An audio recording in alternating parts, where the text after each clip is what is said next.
Welcome back to the Level 1 Lounge, where we give our uneducated takes on everything and anything gaming related. I am your host for this week, the Irishman, and I am back after a couple weeks.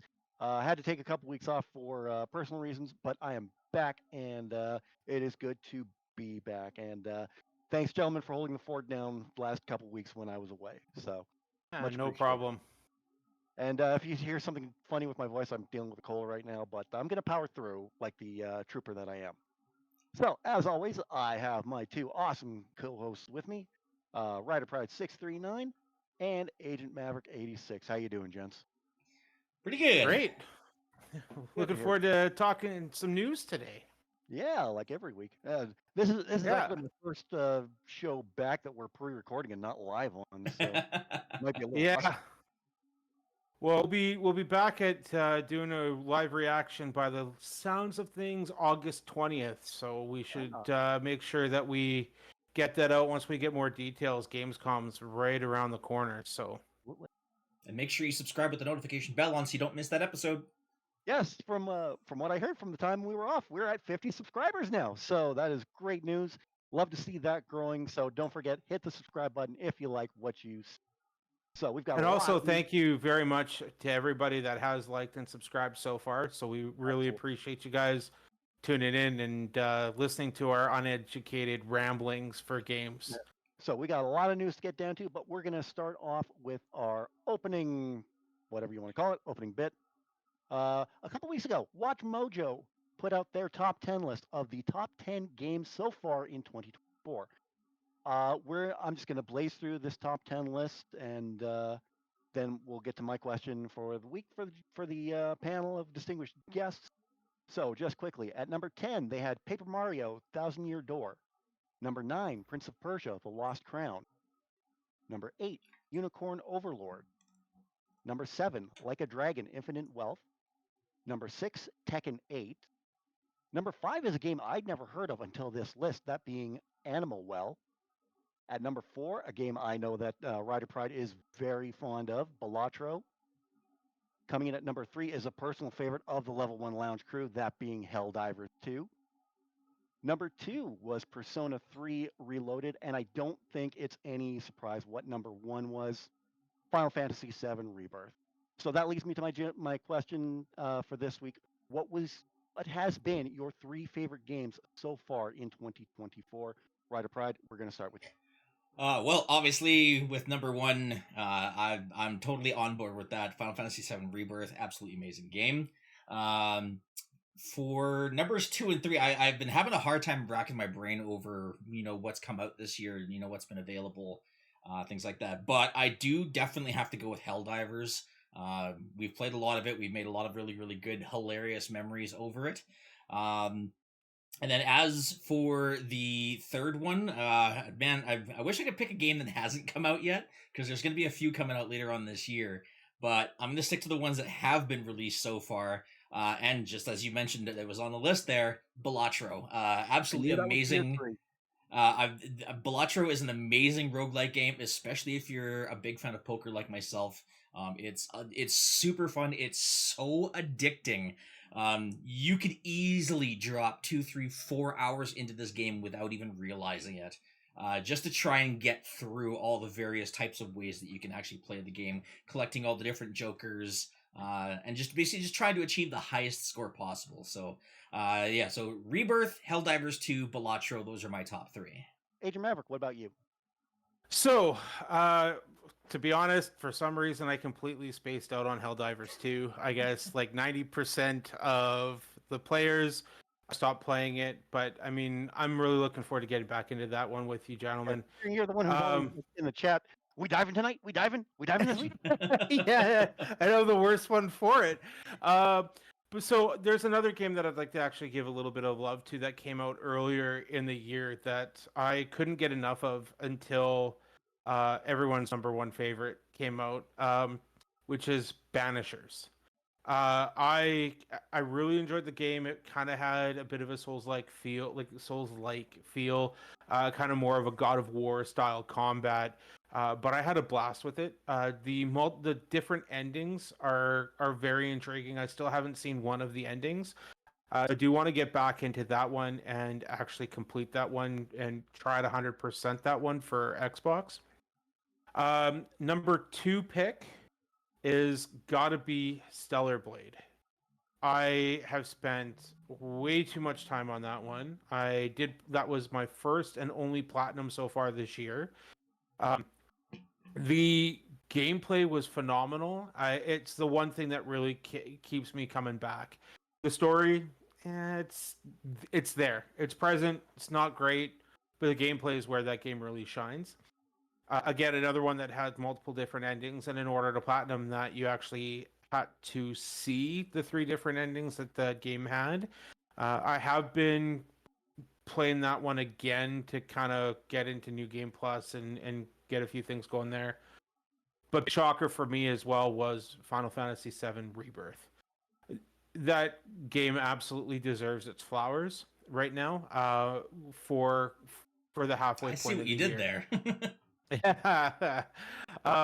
But it's hard to say that one doesn't deserve to be on it at the top of everyone's list. It's still going to be the number 1 pick, I think, for Game of the Year so far.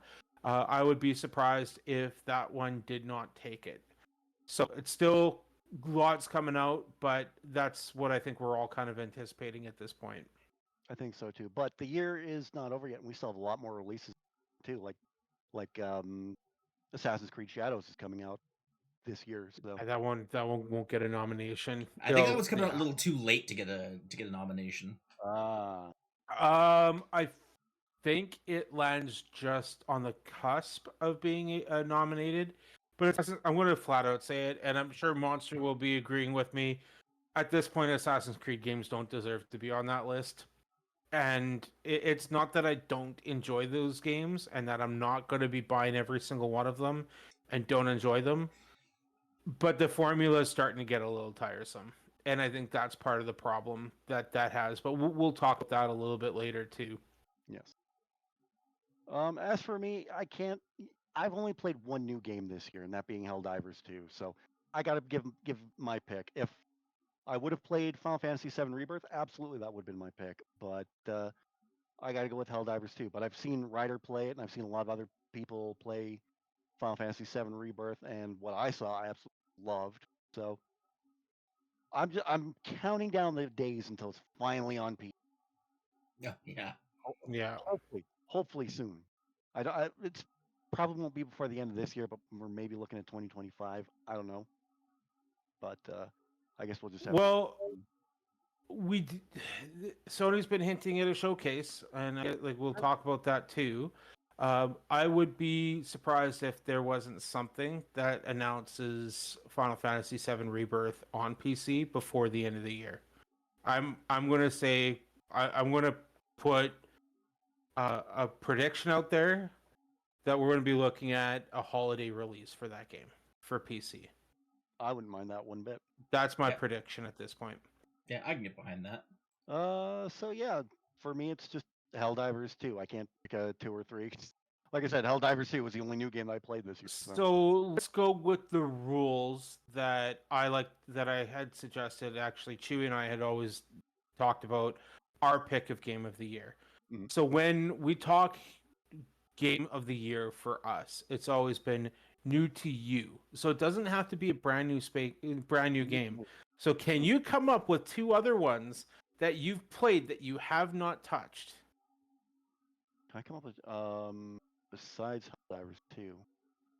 I don't know. I think I pretty much play the same games, which is kind of sad. But I mean, the only other new-ish game that I've been playing for the last little while has been like Final Fantasy VII Ever Crisis. That shows how much of a fanboy I am. I'm going to challenge you. Technically released this year. Technically released this year. I'm going to challenge you. I'm still going to do that challenge, though. Here, Rob, I'm going to challenge you right now. There's a game that you picked up on Steam. I know that you're going to love. You got to try it out. Guardians of the Galaxy. Give it 2 hours. Give it 2 hours. I want to hear your take on it in the next few weeks. Give it 2 hours at least. See if you can get into it. If I'm wrong, I'll never suggest a game to you again. I got that on Epic, Well, so Well, and the Yes, lie detector try it test out. will determine that one's a lie. 2 hours. Give it 2 hours. If you don't enjoy it, I'll never suggest another one to you again. And I'd love to hear your take on it in the next few weeks. Try it out. I'm I sure definitely you would love it. I got to give it a try. I've got so much on my Epic list that I haven't played yet. Like I got all the Tomb Raider games. I got that. I got the Guardians of the Galaxy. I Tomb got like Raider's incredible. Fallout. Tomb Raider's incredible. I gotta get back into. I gotta get back into Borderlands 3 again. Oh, Yes. Anyway. yeah. Well, yeah. But That's another game I s- wish we could play together. It's all the I'm going to Borderlands. say, I'm going to suggest Guardians first for you. That game got a lot of people worried because Avengers came out right beside yeah. it, Oh and yeah. Avengers was Dang. dog crap. This game is not. It is fun. Well, that's It high praise. is a blast. It's so much fun. You will love it. The story is great. The characters are exactly what you expect. I cannot recommend that one enough for you. It was free. You've got it. Try it. Yeah, exactly. Yeah, I think it's one I'll like. So I'll let you know. What do you say we get into the news, guys? Sounds good to me. Let's do it. All right. Our first and top story today is, as we expected, Game Pass will be increasing their prices. As of this recording, yesterday there was a notification for Game Pass subscribers that stated that there was an increase that was coming for Game Pass. Price increase is from $19.99 a month to $22.99 a month. The change is expected as of September 12th this year, and is for the Xbox Game Pass Ultimate and will be implemented after subscriptions run out. New tier is also being added. Xbox Game Pass Standard is being launched in September as well. It's confirmed that the tier will arrive at $14.99 USDA, roughly $20.44 Canada. As for the official pricing is confirmed for Canada. The official support page states that Xbox Game Pass Standard will include access to hundreds of Game Pass titles, but does not elaborate further. However, Windows Central reports that Xbox Game Pass Standard will not offer first-party day one titles at launch on Xbox, uh, not without cloud gaming access. Instead, the cheaper model supports online multiplayer, a back catalog of Xbox Game Pass games, with first-party titles added at a future date. So, what are we thinking about that? This is a shock. No, We see it all the time. The thing is, it's kind of a shame that they're saying, you know what, we're going to give you access to all the games later for the new tier. I don't know what the idea is kind of behind that. That part, I guess, I just don't understand. I think it's a way to push people to Ultimate a little bit more to make sure that they're getting advantage. They're not getting advantage, but they're getting as most subscribers as possible for the Ultimate, because that's where the money is, right? They're trying to push everyone to that. You have Indiana Jones coming out. You have Avowed. There's all of these games that were shown off with the Xbox showcase. They need a way to drive up their subscriptions for Ultimate. I'm a little conflicted because I also understand the reason why they're doing this. But at the same time, this is not any different than what Sony's been doing with their subscription service either. I think there have been 2-3 day one releases on Sony that I'm aware of that I can think of.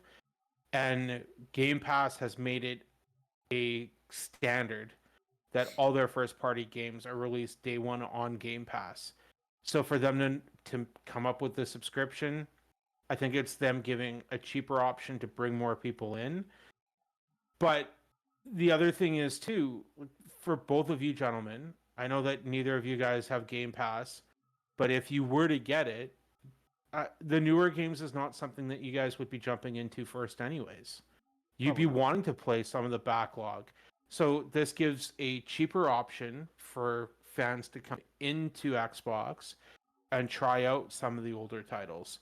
You got Halo, you got Gears of War, you've got all these great first party games, and it kind of is going to give the option to people to kind of dip their toe into the water and test it and find out what it's really all about. I mean, you could do the same thing with Ultimate. Like Ultimate's $2 more, and you get the first day one releases. So for me, $2 a month, it's worth it in my mind. But at the same time, we were all expecting this price increase. It's not a shock. Yeah, I mean, inflation is inflation. You're seeing it across the board, not just with Xbox, but you're seeing it with Sony, you're seeing it with Ubisoft, you're seeing it with Netflix, you're seeing it with Dash Pass, and and anything under the sun that has a subscription model attached to it. Everyone's jacking up their prices. I mean, unfortunately, inflation is a thing. I mean, that's just kind of the thing. I wouldn't be the least bit surprised, before September hits. So basically, between this month and next month, seeing people with all kinds of disposable cash going into like Walmart and Best Buy and things like that, and just buying up stacks of Xbox gift cards and Game Pass subscriptions, and basically just doling them out like candy to either themselves. Well, I mean, you can get digital codes on Amazon too. Like I've bought 2-3 month passes within the last 3 or 4 weeks. Yeah, and you can bet that I'm going to drop another $120 at least, and buy another 6 months. Because as of right now, I'm paid up until January 16th of 2025. So I'm just going to get more. And you're exactly right. And I mean, it's the perfect time to do it. Especially now, considering that just last week when we discussed that Game Pass is going to be available on Fire TV sticks. And I mean, that's only available with an Ultimate subscription, but same kind of deal. People are going to be able to get Amazon Fire TV sticks, pick up a Bluetooth controller of some kind to play the games on. Well, holy heck, you just got yourself a whole gaming system that you can literally fit into the palms of your hand with a controller in one and the Fire Stick in the other. And voila, you're gaming. Now, obviously, that's going to also, depend very, very heavily on what kind of internet speeds you got. I mean, if you're, stuck out in the boonies living off of dial-up and satellite internet, obviously it ain't going to cut it. But, with Fire TV sticks, chances are pretty good those sales are likely going to go up too. Especially with this. So I think a lot of people are going to be panic buying Xbox Game Pass cards, over the next couple of months before that big increase hits. I don't think it's going to be panic. I think people will just go out and buy it. But that too. I get what you I could see a lot of content creators also taking advantage of this too, and same thing where they're buying out stacks of gift cards, because a lot of that stuff you can write off on your taxes. Literally just poker dealing them out to the rest of their community, saying, "Hey, who wants a draw for a free Xbox Ultimate 3-month subscription type of thing?" Things like that. So, bottom line, the not surprising that this price increase was coming. It was basically a matter of time of when it was going to happen. It was never an if.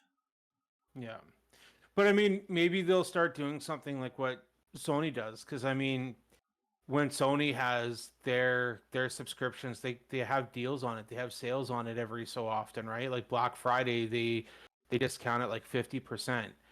And when you do that, like I've got my PlayStation Plus covered until 2026 because I bought my PlayStation Plus when it's on sale, and it goes from whenever you buy it, the end date of your first year subscription, it just kicks in from that point on. So you can buy as many as you want and have it covered for years. At one point, I had PlayStation Plus covered. Yeah, at one point I had PlayStation Plus covered for 4 years. Didn't have to worry about it for 4 years. I had no idea. You could stack them like that. You absolutely can. So yeah, it's something to kind of keep in mind. I'll probably do that again this year. Oh, there's a sale. I'll buy a subscription. And I have the premium because they had a upgrade offer, and I think it was $20, and it gave me the premium edition of the subscription for the length of the subscription that I have. So I paid $22 to get premium access for 2 years. And it gives me access to their streaming service. Right. So yeah, I absolutely grabbed that. Oh yeah. I think Oh one of my the other things that Xbox and Microsoft is doing right here too, and I think what gives them the biggest advantage over Sony and Nintendo. Well, I don't know so much about Nintendo, but having all of those titles available day one on release compared to PlayStation's day one releases on PlayStation Plus, I think Microsoft definitely has the hands down advantage in this particular case, and I think this will continue to be an advantage for them to make their sales more palatable, I guess, for people. Well, Rob, what do you think? We've talked a lot about this. I pretty much agree with you guys. Things like this is inevitable. So can't you Yeah. really? This is like Don Quixote fighting the windmills. I'm getting deep with that one, Very, very deep. but it's also just a sign of the time.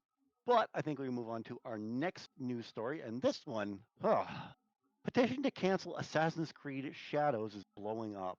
A petition calling for the cancellation of Assassin's Creed Shadows is blowing up online with nearly 73,000 signatures at the time of this writing, over 3,000 of which were just signed today. Assassin's Creed Shadow has proven controversial since the game was first revealed to the public. Fans have been asking for a main series Assassin's Creed set in feudal Japan for years, but the game's main characters have caused significant controversy.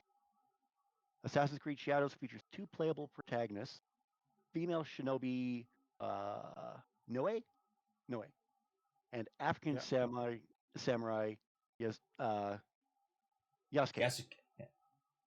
Yeah, there you go. Some have criticized Assassin's Creed Shadows for featuring an African as one of the main characters instead of someone Japanese. While Yasuke was a real-life historical figure, there are those who have accused the game of portraying him inaccurately. Others seem to be upset about Yasuke simply because he is black. Regardless, those upset about Assassin's Creed Shadows' choice of protagonist have now created a petition demanding that the upcoming game world be canceled. Craziness. Craziness. Yeah, good luck canceling the game. You can have 5 billion signatures on it. This game is on the cusp of release. It's coming out whether you like it or not. Get over it. It even said there in the writing that Yasuke was a actual historical figure. So yeah, and I think the issue is that they're portraying him as a samurai when he wasn't, and I think that's okay. part of the reason. He had a different role. He had a different title. He wasn't actually a samurai. So there's that interpretation that people are upset by. But yes, there's also the whole aspect of him being black. There's two camps in that case. The way that I've looked at it, there's the camps of this needs to be a better representation of Japanese culture and have Japanese representation with more Japanese characters. That aspect I understand. Then there's the other camp of we don't want a black protagonist, period. And unfortunately, it's a complete mess. I don't want to get too much into detail with it. Either way, Ryder hit the nail right on the head. This game's going to happen. People have been asking for it. People have been excited for it. They do need to get over it. I get some of the arguments, but at the end of the day, we also have to realize that regardless of everyone's stance, it is a work of fiction, and we have to be able to let them tell the story that they want to tell. We've had this discussion multiple times with character design, even as well, a few times this year. Let them go with the character that they're with. Give it a shot. We don't know anything about the game yet. We know it's coming. We know that it's set in Japan. We don't know how they're going to portray these characters as of yet, and how well they're going to be portrayed. Mm-hmm. Maybe there's going to be some kind of lore that is sheds light on the culture a little bit more somewhere. We got to give it a chance, guys. Just calm down. If you don't want to support it, don't support it. Don't buy it. No one's telling you to race out and pick up every Assassin's Creed game there is. I will, but doesn't mean you have to. That's you. Yeah, exactly. That's my decision. Just like it's your decision not to buy the game. Don't take it away from us just because you're upset about a certain aspect. It's bizarre. Yeah. You know, it kind of reminds me from damn cold. Put your teeth in. I'll be keeping backwards, chew myself out. It kind of reminds me of a few years ago when Marvel had that whole storyline with Captain America when he was secretly part of Hydra, and at the final panel of that was like "Hail Hydra," and everybody was losing their minds. I'm like, why don't you wait and see how the story progresses first before you lose your mind? Absolutely. Yeah. How I'm looking at it. Yes. Why don't you wait till you play the game until you lose your mind over it? Yeah, Like, exactly. And to go further into that lore, and I think that's where the main focus really is when it comes to Assassin's Creed games, is that everything's not so much built on the lore of the character you're playing, but the lore of the world surrounding you. Yeah. That's where all the accuracies are truly going to come from, is, you know, you're going to see a lot of the social interactivity with the Japanese people. You're going to see a lot of the political games that are played with, you know, back in that timeline. The main characters, sorry, plural, in this particular case, I mean, yeah, there is some historical significance with Yasuke, but at the end of the day, you know, I mean, everything he does, or everything that you do within the game with Yasuke's character, isn't going to follow the exact timeline of what Yasuke actually was, you know, in the historical timeline of things. You know, you're going to be able to kind of craft your own adventure, so to speak. Yeah. And then everything else in terms of the lore of, you know, like the socialist side, the political side, the hierarchical side. You know, you're going from the daimyos to the samurai to the Heinen to the Ronin, and everything in between. Those are where your accuracies are really going to shine through. Well, and you got to understand that there's a completely different premise for this series as well, and this is the thing that keeps me coming back over and over and over and over and over again. It isn't because of the timeline that the characters are in. Ryder, you hit the nail on the head regardless, but there's so much more to it. I'll try to make this really, really quick. The idea of the whole premise of the series is there's a precursor race that was here before us, and they had a futuristic society, and they created humans, us, and they had the intention of us being slaves, and they had artifacts that took away our free will, and there was a catastrophic event that wiped life wiped us off of the planet. There's only a few of us that were left. The precursor race and the people that were left, I would say the second generation of people, us, had to come together to rebuild society from the ground up. And those artifacts that took away free will were lost. So the Templars find it with the intention of taking away free will, so that they can create the world in their image. And the only group of people that are stopping them are the assassins. They are there to protect free will of humanity. And that's the whole premise of this series is, and that's one of the reasons why I keep going into it. So the game doesn't run linear at all. These games don't run linear at all for the timeline. But everything that's going on in current time, people viewing the past by using people's DNA, by the idea is that your DNA contains files and memories of your ancestors, and they crack those files open and you relive those memories of your ancestors. So that's the whole premise of these games. So you can see different points in history, while in present time seeing a whole other story of people piecing it together with what actually happened with the precursor race. And that's the reason why I get so intrigued by this series. It's not necessarily just the gameplay, it's I want to learn more about what the idea was. The one concept they had was Adam and Eve were a part of that precursor race. I want to learn more about that. Give me more of that information. Again, that's why I enjoy it. That's why I recommend that series to people. So I think we can move on to our next news story here. Sorry about that. We have a little bit of movie news, actually. Movie, TV, which you're into. But unfortunately, we have to start with some bad news because the Netflix series Horizon 2077 has been scrapped by Netflix. The show is confirmed to be in production in May of 2022. It was decided to be canceled after allegations were plagued at the studio related to the Umbrella Academy showrunner Steve Blackman, not the former professional wrestler. Netflix decided to remove, excuse me, Netflix decided to remove Blackman from the production and have decided to cancel the project along with it. Sources and an HR complaint paint Steve Blackman as a manipulative and chaotic showrunner who fostered a toxic workplace. That's pretty heavy. Yeah, I didn't want to get into too much with the allegations when I put the news up for this one. I'm disappointed that they're canceling the project entirely right now, but that doesn't mean that they won't work on it eventually. This is a huge series. This is a huge opportunity for Netflix. But I will also say I don't believe for 1 second that they have the budget for this series.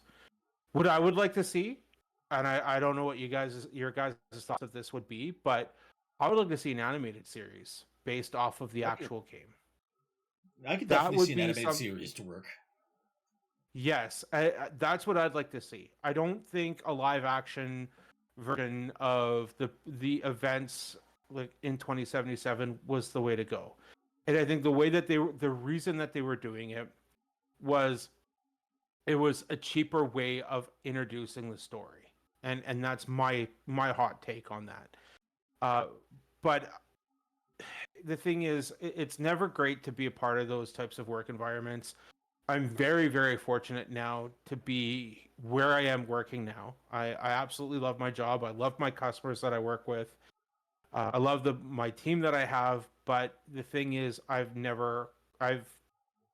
haven't always had that. So being in an environment that would be very close to this, I really feel for those people that were in those situations. It's not easy. But at the same time, I kind of feel like they kind of looked at the script and went, yikes, okay, we're having a problem with him. We need to rectify this, and we don't know how to rectify this crap script. So we're just going to scrap them both, is the way that I'm kind of taking the situation. Yeah. And I mean, I've seen it happen too. Not just with movies, but like even with TV series too. Looking at you, Lethal Weapon. If you know, you know.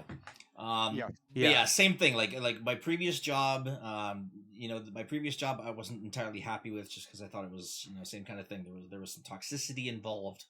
And I just wasn't happy there. Now that I'm in my current job, I am absolutely 100% happy. I'm much more energetic.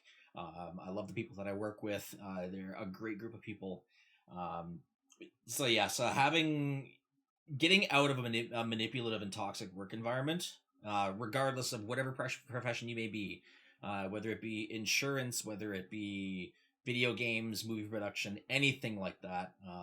It's 100% worthwhile. So I mean, it sucks, but I could definitely see them doing something along the lines of what you said, Matt, having an animated series, and Alloy would be perfectly voiced by Morgan Freeman. We all know this, so. I actually think he would fit a role very well, because they had who's the actor that passed away again? Lance Reddick. He had a pretty major part in that game as well.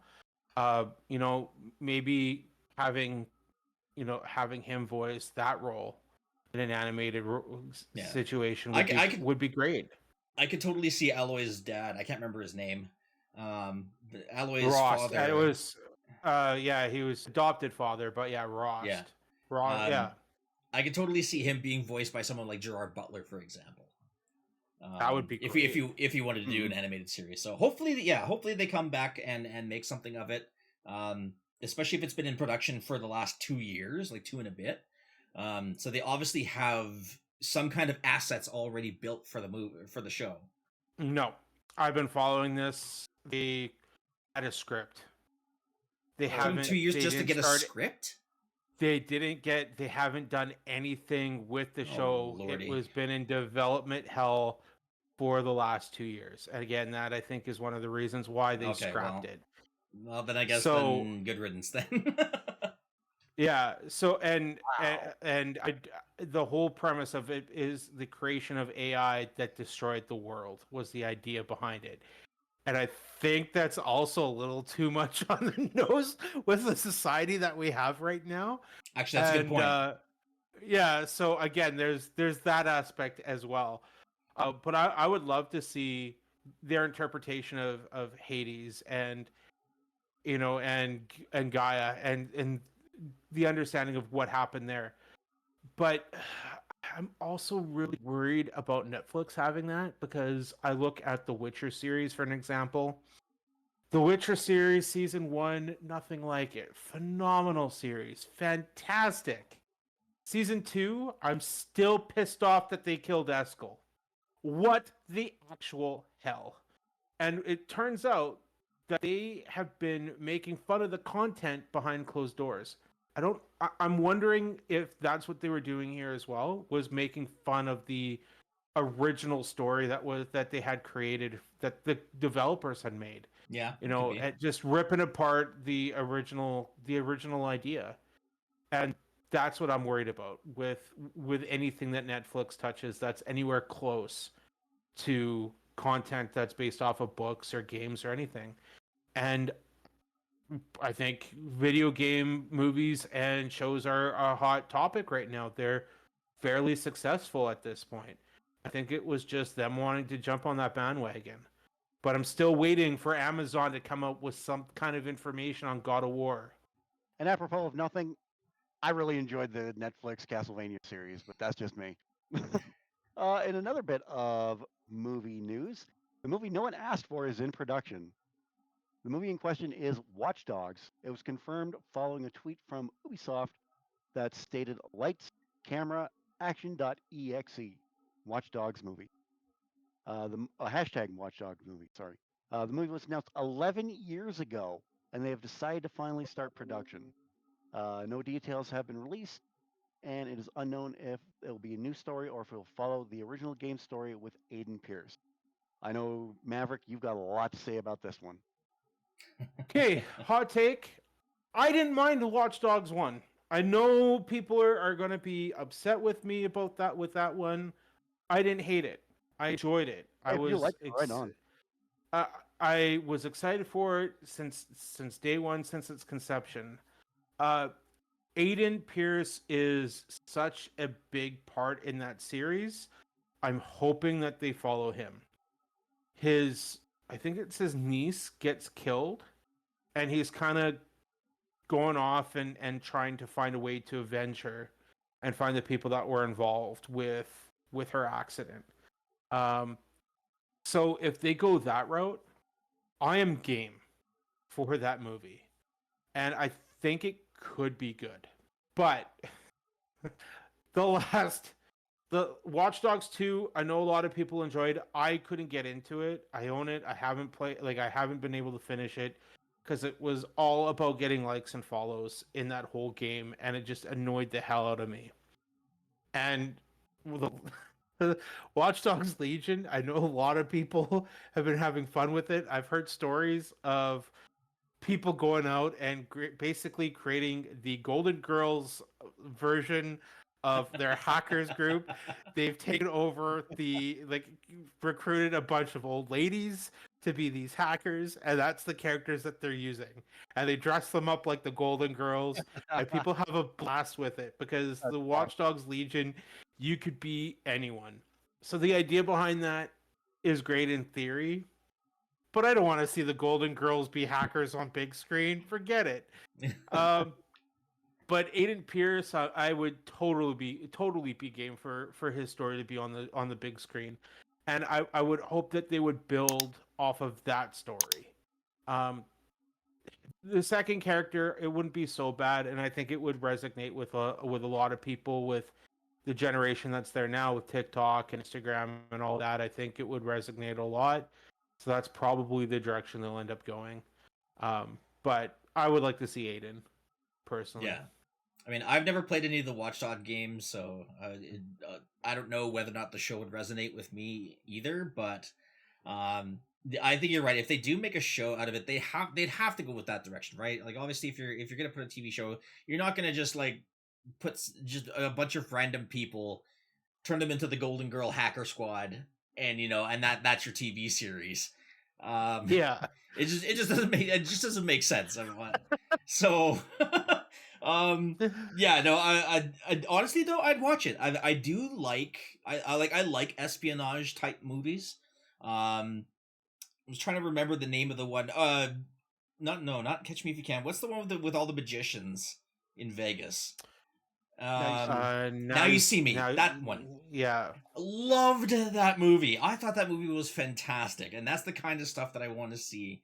For just a random Netflix TV show or movie where I, if I'm not feeling good, I'm staying at home from the day for work, I can throw myself on the couch. That's the kind of show I want to watch. So if they make Watchdogs just like that, and they follow the premise of a singular, or even if it's multifaceted, even if they brought like 2 or 3 people into it, as long as the storyline I can follow all the way through to the very end, that's the kind of show that I want. So if Watch Dogs does come out, I honestly, with what Mab said, yeah, no, I hope they go that route. Hopefully they follow the original premise of the storyline. Yeah. The one thing that I think that you would like is that the premise of it too is to, which you're big on security with personal information and all of that as well. The idea is that you can hack anything and everything with an app on your phone. You can control the lights.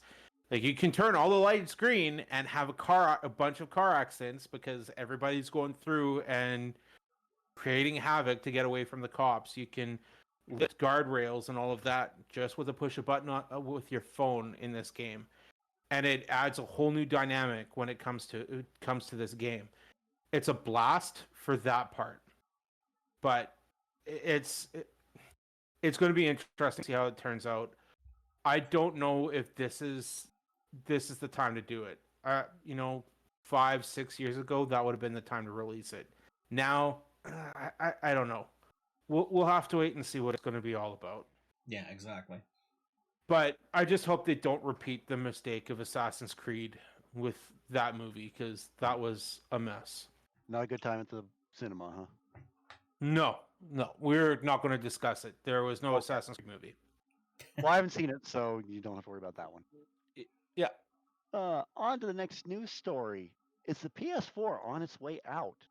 It has been hard to notice that the development of PS4 games has slowed to a trickle. It's notable after Lego Horizon Adventures announcement of skipping a PS4 release.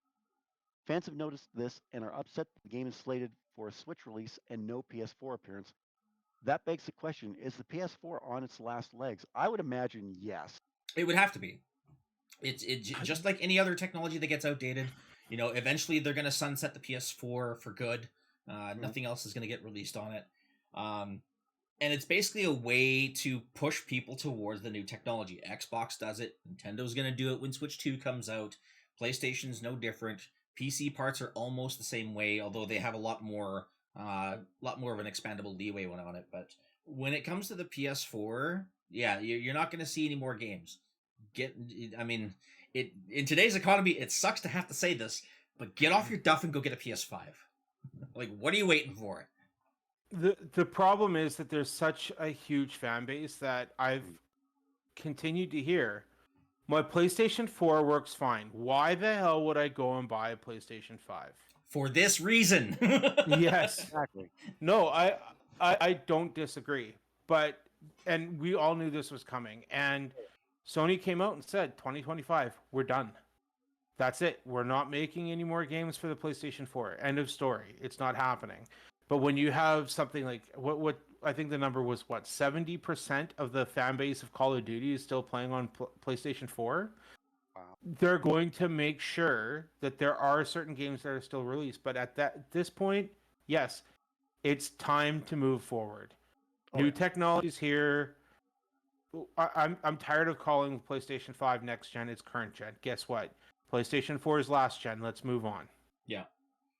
And I mean, eventually PS6 is going to be, once that gets announced, we're going to end up in the same cycle again. Eventually, PlayStation 6 is going to come out 2-3 years down the road after it's been mainstream for a while.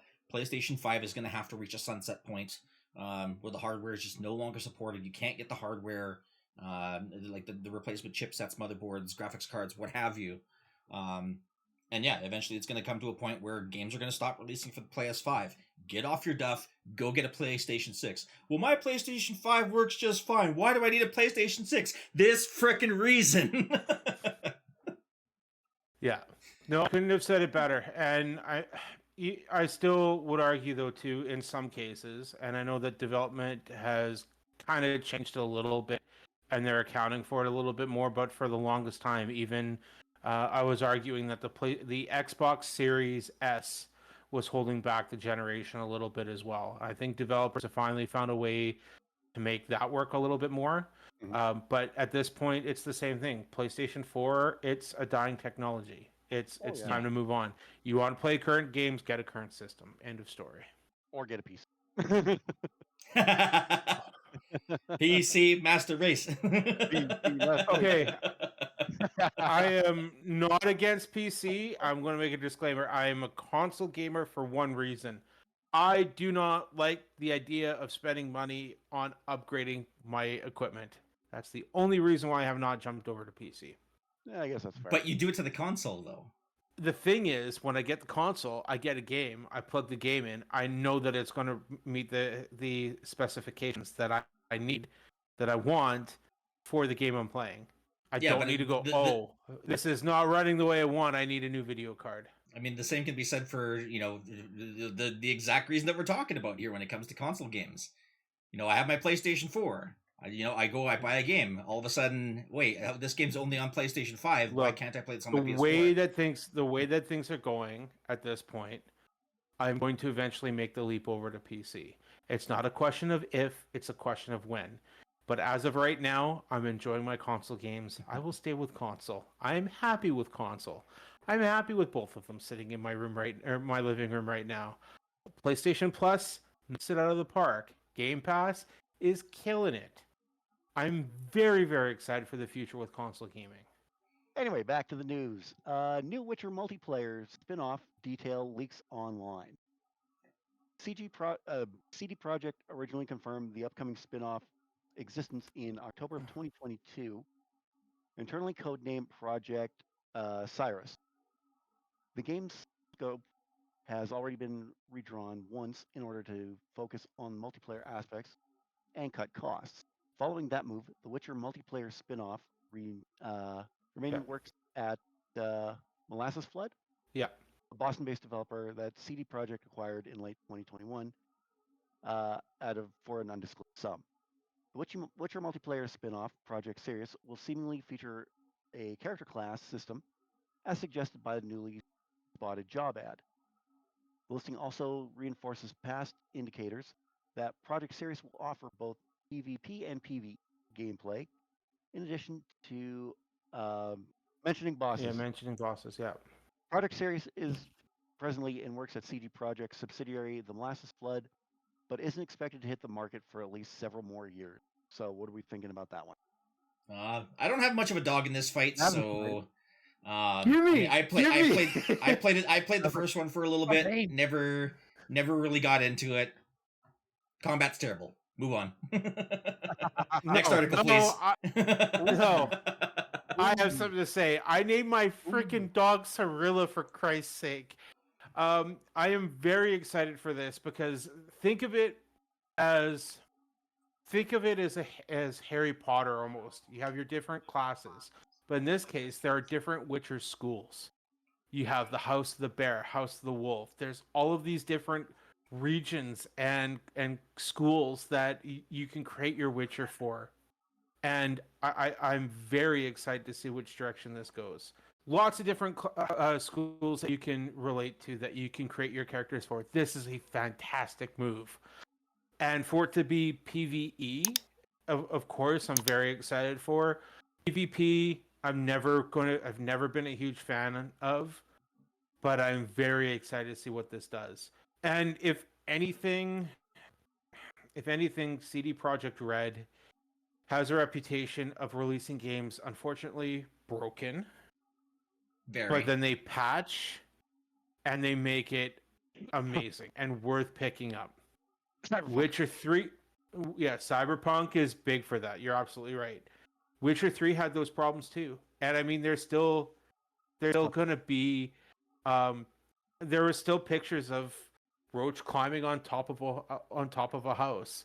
They even have displays of Geralt looking on top of a roof and looking at Roach on the roof, going just scratching his head, going, "What the hell's going on?" Like, there's those glitches that are there, but I'm very excited to see how this goes. And this is not the only Witcher game in development. There's still the Witcher 1 remake, which I never played the Witcher 1. I'm very excited for that. A Witcher 4 game, which they've wrapped up Geralt's story, so they're bringing in a new Witcher. I'm very excited for that. I'm wondering if you're going to be able to create your own. Just give me anything Witcher related. I'm here for it. Matt's walking around like, y'all got that Witcher? Yeah. Yeah, it's, the only thing that still irritates me is still the Netflix series. Just the way that they dealt with that situation. It breaks my heart that Henry Cavill left. But I also understand it. I think Liam Hemsworth will try, but I think basically what they got with him is somebody that's going to listen to the directions. I don't think I would be shocked to hear that he read the books. I'd be shocked to hear that he played the games. I think he read the script, seen the performance that Henry did, and that's what he's going to go with and just try to mimic that. And I think it's just unfortunately going to go downhill. But the games, the author of the books has been heavily involved with this. This could be very, very well done as long as they pay tribute to his work. On the next bit of news, rumor: September PlayStation Showcase may reveal a major game. Developer Bungie recently launched the first shape expansion for Destiny 2, which was speculated by many to be the last content expansion live series title as the studio shifts its attention towards finishing Marathon. A post by user Easton Pratho on our Destiny Leaks subreddit claimed that the received insider information from a Sony Interactive Entertainment, Bungie's parent company, employee about a PlayStation showcase supposedly scheduled for September. According to them, Bungie will reveal a gameplay trailer for Marathon during the presentation and a teaser trailer for Destiny 3, which will allegedly be dubbed Destiny. Rumors of potential third entry in the series did make the rounds recently, as some fans believe Bungie's executive creative director dropped a Destiny 3 release. Maverick, you've been saying for a while that Bungie needs to let go of Destiny 2. Do you still feel that way? I do. And this is the only thing that's going to bring me back into the series. Destiny 1, I had a blast with friends. I had things that stuck with me. For an example, I still remember being stuck or being with some friends and being pinned down by a sniper that was sitting above us. And I pulled out my sniper rifle, and before anyone can actually say anything, I took him out with a single shot. Nice. And and one of the guys that I was gaming with at the time, he is monster level gaming good. And, he was commenting on my sniping skills for that game. And that moment has always stuck with me. The gunplay for that game has always been fun. Rob, you've always enjoyed this game as well. I know that you've kind of dropped out and said I'm done as well. But a third title, I would absolutely be here for. It's the only thing that would bring me back in. The biggest issue that I have with the game is I've paid for all of this content, and I don't have access to it. And I realize that they need to be able to do that because it's too much content. And clearly they never played Final Fantasy 14. Yeah, and the file size would be massive. I would be still playing it today if I was able to go, you know what, I want to start a new character and go right from chapter 1 all the way to chapter 8 with the new DLCs. It's not an option. They just say, okay, you've paid for all of this content. Even though it's behind a paywall, we're going to take it away from you. You have to pay for these other DLCs in order to keep playing the game. Yeah. That's the thing that's pissed me off the most. And I think that's what got me out of Destiny 2 when I first played it. I played it right on release, and I think it was within a month. That's when the first DLC dropped, and basically locked me out of any sort of progression or being able to play with my friends. I had to pay money in order to join them in order to do other stuff, and I just said, you know what, no, not for me. I got my enjoyment out of the base game. It was fun for me when I played it. I saw the draw of why people love Destiny 1. Looter shooters are always they're always going to have a special place for a lot of people. That being said, Destiny 3, as long as they can improve upon the model of Destiny 2 and maybe kind of go back to the roots of what Destiny 1 brought for people, I'd be more than happy to give Destiny 3 a go when it comes out, and eventually, maybe we'll see some level 1 lounge Destiny runs in the future. Who knows? Oh, I'd be totally in for that. That would be fun. But again, it's gotta be a brand new game. The only difference is that Irish Bandit Rob won't be able to take a grenade to the face. That's all. Yeah, that's the only thing. And I'm not opposed to that. So that was hilarious, though. That was hilarious. that Yeah, was some good stuff. 3 Activision Blizzard titles expected to join Xbox Game Pass very soon. We've been waiting for news on more Activision Blizzard additions to Xbox Game Pass, and it seems like we won't have to wait much longer. Today, well-known leaker Extras 1.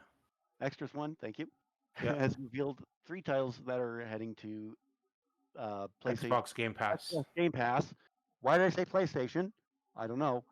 Let's move on very soon. The first is the Crash Bandicoot Insane Trilogy, which they advise is set to arrive at some point in August.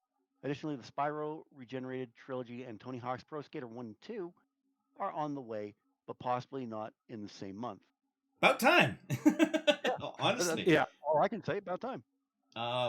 Crash Bandicoot's a big one. I know a lot of people are going to be excited for that one. I'd actually be excited for Spyro. I remember playing the originals on PS1, and those were probably one of the first games that I ever really put the effort to do 100% of.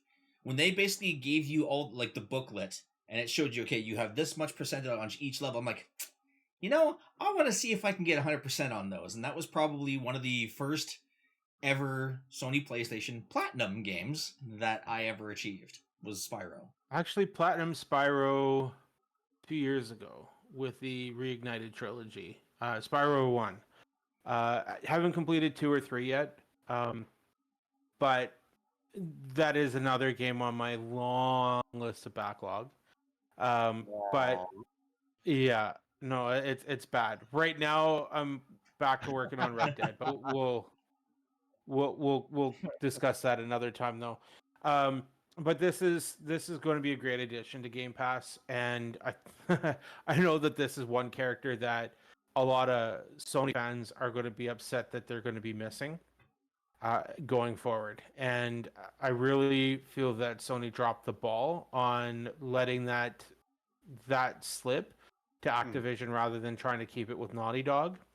And I bet they're kind of kicking themselves after that, especially after this move, because it's kind of funny now that Crash was the PlayStation 2 mascot. Now he's the Xbox mascot, really, alongside Master Chief. But for it to go to Game Pass, it's just going to bring more fans into the series, and I think that they need to find a great game, and I think they're doing it with this to start trickling in some of these Activision games. We got Diablo 4, now Crash. I think this is a great way to go. And Call of Duty included. I mean, obviously, that's going to be a big part of it too. Yes, yes, of course. And for our final bit of not our final bit of news. We still got 2 more. Second last, yeah. There we go. Almost there. The First Descendant's huge launch continues, as do the problems. Since the free-to-play co-op focused looter shooter launched, a long list of issues has emerged, including frame rate problems, the failure to deliver on promised items such as Twitch drops, and for some players, the failure to deliver items they paid real-world money for. Developer Nexon issued an update on this mass caliber purchase error, promising a fix. In the meantime, if asked players to buy caliber items that are bought with the premium in-game currency, that itself bought with real world money, individually to avoid any inconvenience. For those who bought items from July 2nd to 4th and have yet to receive them, these purchases will be canceled, Nexon warned. The same measures taken for any further mass purchases until the error is resolved, Nexon said. We apologize once again for the inconvenience caused by this. We are working diligently to fix the issue as soon as possible to minimize inconvenience. I was looking at the First Descendant the other day and saw currently on Steam it has a mixed review. So, what are we thinking about this? So I've jumped into it a little bit, and it's good for free to play, and it's exactly what you expect a free to play to be. Microtransaction after microtransaction after microtransaction. It is a slog to get characters unlocked and to unlock any kind of new gear. Thing is, Nexon, correct me if I'm wrong, I think they're known well for mobile games.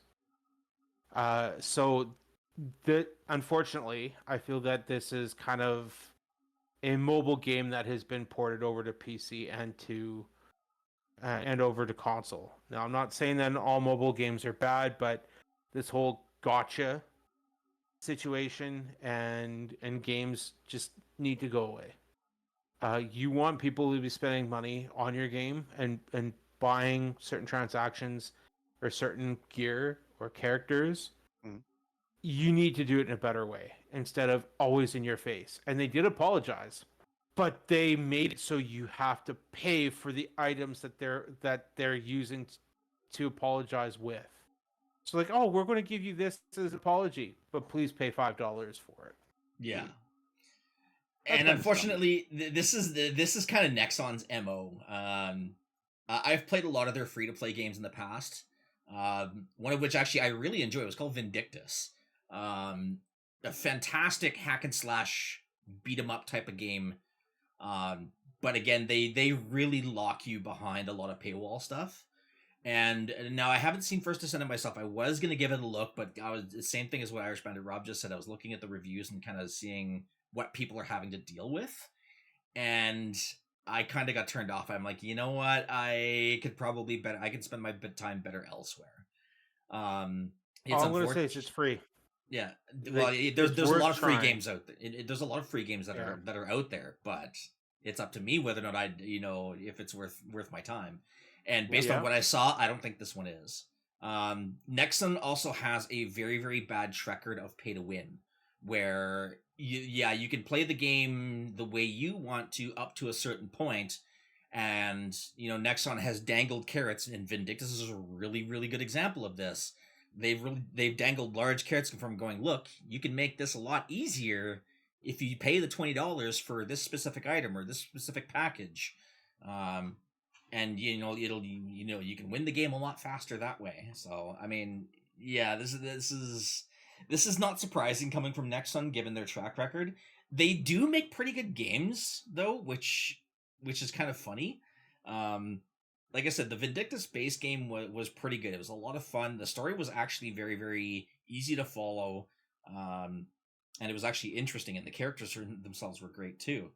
I don't imagine First Descendant really would be any different. I imagine the character development and storylines and whatnot are pretty good, but I don't know. I got a really bad feeling about this one here that once they do kind of clean up their bugs and things like that, all they're gonna do once they do make up their apologies and whatnot is they're gonna have that big old fat pay to win carrot sitting back there waiting for people to see, and they're gonna dangle it in front of you saying, okay, now that you've gotten to this point in the game, buy this big old carrot, and then you can beat the rest of the game easily.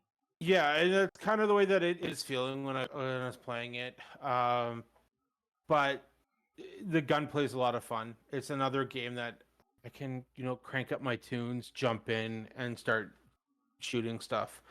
And that's the thing that I've been missing since Destiny. And I'm still kind of looking for that Destiny replacement where I can crank the tunes and just have fun, and blow stuff up. And that's one thing that I'm missing from my life right now when it comes to gaming.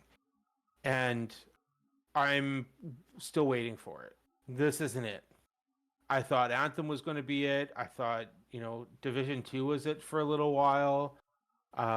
This is one to tide me over for a few weeks. The one thing that's good is that the missions are short. It's easy to jump into, easy to run around the map and shoot things with, and you don't have to commit a ton of time to it. And that's the one thing that draws me in a little bit more. But it's not something that is at the forefront of my mind of I need to play this right now. As I mentioned, I'm playing Red Dead Redemption 2. I jumped back into The Witcher 3 recently. So I've been bouncing back and forth between those two games. Flintlock's going to be out in the next few weeks, and I'll be racing Monster through that game. There's enough for me to play right now, but you know what? I'll jump in and maybe see if there's a couple friends on that I can jump in with once in a while. But overall, yeah, within the next 2 to 3 weeks, it's going to be dead. The player count will be at near not zero. And in our final bit of news, Dragon's Age, the Veilguard difficulty settings give you the power to turn off death. Dragon's Age hasn't received a release date as of yet, and there have not been a lot of details that have been shared other than the cinematic trailer, which was subject to a lot of criticism, and a few minutes of gameplay footage. There have been details that have been leaked in regards to the difficulty setting. Of course, we will still see the expansive character creation and nightmare mode. Alongside said nightmare mode is a difficulty that allows the player to turn off the ability to die with a no-death style mode. Developers have publicly said that this is not a cheat, this is a setting. They stated that they have created this setting to make sure all players of all abilities can show up. One other detail that was shared was that its companions will get together if you fail to romance them. So a no-death mode, how do you feel about that one? I'm going to let Ryder go first because I've got a hot take on this, and I'm likely going to have an angry Maverick rant with this one. So please. I wonder if it's any similar to what I'm going to say here too. If the developers put in a no death mode for you to enjoy the game, it's there for you to enjoy the game. Games are supposed to be fun to play. They're not there for you to basically sit there and grind and smash your controller through your TV for hours on end for things like that. And I know there's going to be a lot of people on social media that are going to try and take a dump over all of these games and saying these games should be hard. If you turn on no death mode, then you're a terrible gamer. Nobody gives a crap. It's not going to affect you. Right. If people want to turn on this mode so that way they can experience the story and get through the end and not have to worry about constantly have to reload saves because they're especially for people with disabilities. Like that's going to be, I think that's primarily what this is targeting, is people with disabilities. So that way they can still play the game, enjoy it, and do what they want to it. So honestly, it doesn't matter what level of skill you have. Enjoy the game. That's what it's there for. So there's my take. Mav, over to you. My take is completely different. Now, well, you suck. We're going to have difference of opinions. Now, okay, the disability thing, I'm going to admit, I never even thought of that. With people with disabilities playing games. I didn't think about that aspect of things. What I will say, though, is I don't think that setting should be introduced. If people want to enjoy a story, then there should be a story mode. And to be able to turn off death is removing any kind of option for any kind of challenge. Now, there are games out there that are too difficult. I've turned the difficulty down on games. Elden Ring. I haven't touched that one yet, really, to be Dark honest. Souls. I've maybe played, yeah. Even DLC, apparently it's too hard for players. And However, that being said, this is still a setting. I don't think the problem is going to be people with disabilities. I think the problem is the issue of people having and looking for instant gratification when it comes to the current culture that we have. We have too many, like, in my mind, we've got TikTok and Instagram just showing short videos, and it's decreasing everyone's attention span. No one cares to be able to sit back and enjoy a story so much anymore. They want to jump in, they want to play something quick, they want to get it over with, and they want to move on. And that's the way that I feel that this is a setting that just builds on that mindset that's out there. And that's my issue with this. I don't have an issue with easier settings. I have an issue with the instant gratification culture that's out there right now. That's the issue I have right now. And I think that people need to start growing up when it comes to that aspect of things. And I realize that they're doing everything they can to include as many people as possible. They want to include people with disabilities. They want to include maybe younger kids. But this isn't a game that you want to have younger kids play as well, because they're talking about romance here. The romance, the companions getting together, if you don't romance them, I think is hilarious. I think that's a great addition. I think that's a fantastic addition, actually. Yes, and I'm looking forward to getting my hands on this game.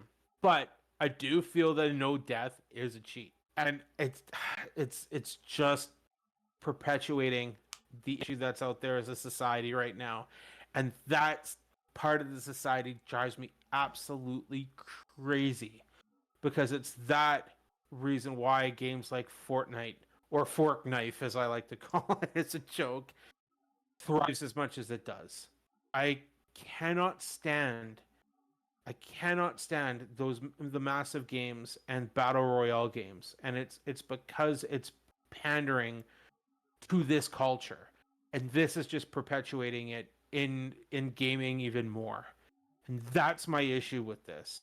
It's not just that the creators put it in, but it's adding to an additional issue within society now.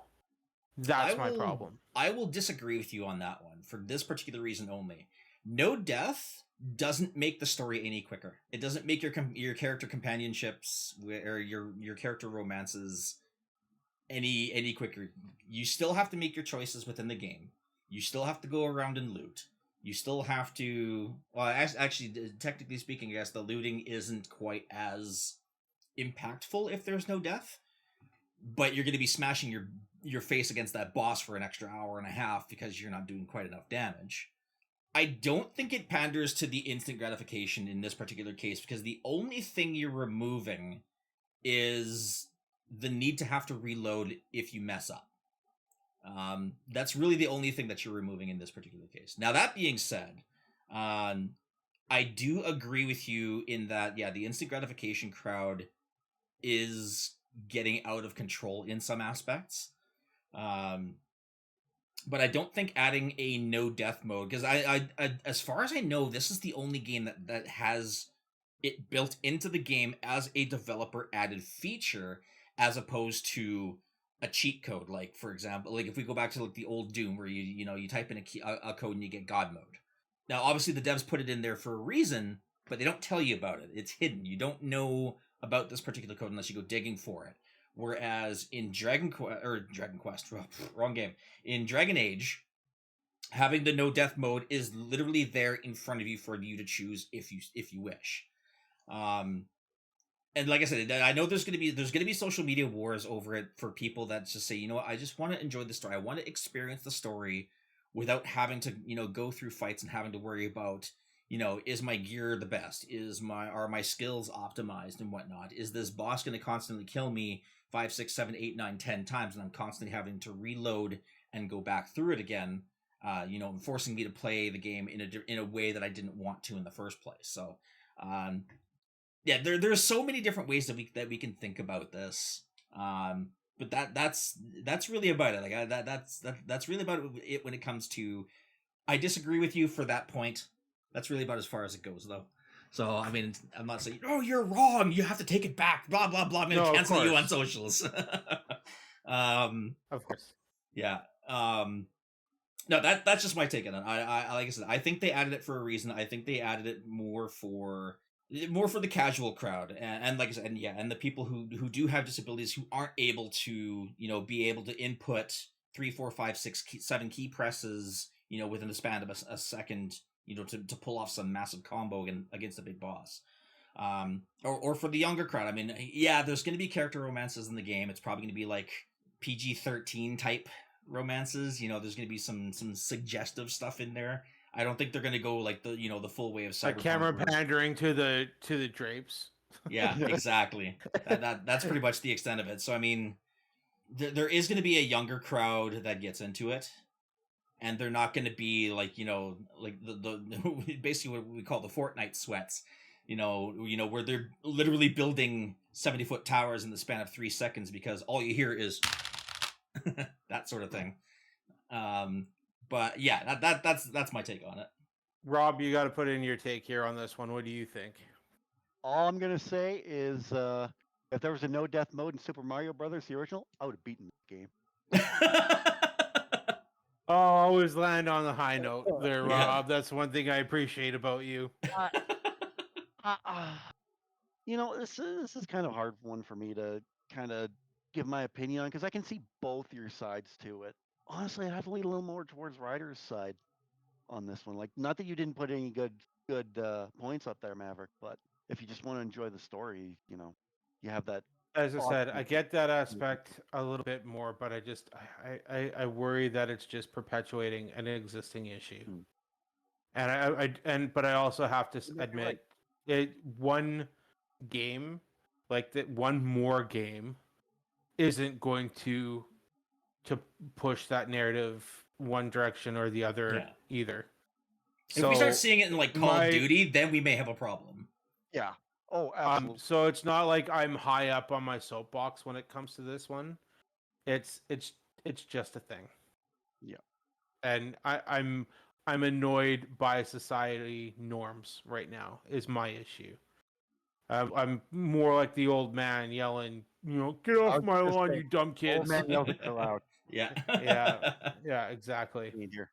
Well, that wraps it up for the news for this week. So if that wraps it up for the news, I guess this wraps it up for the episode as well.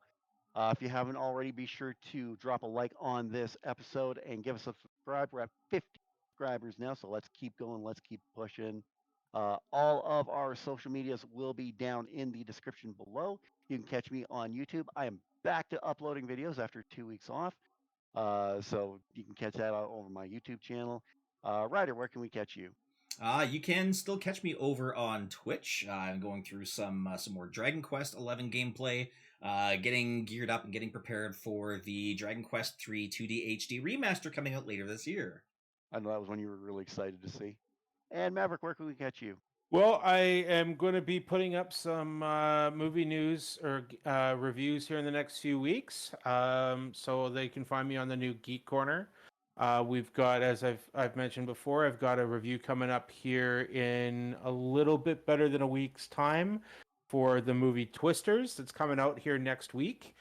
So I will be getting a review up for that. Me and my other half have Friday off here next week, so we're going to hit that one up. And then the following week, keep your eyes open for Wolverine and Deadpool review.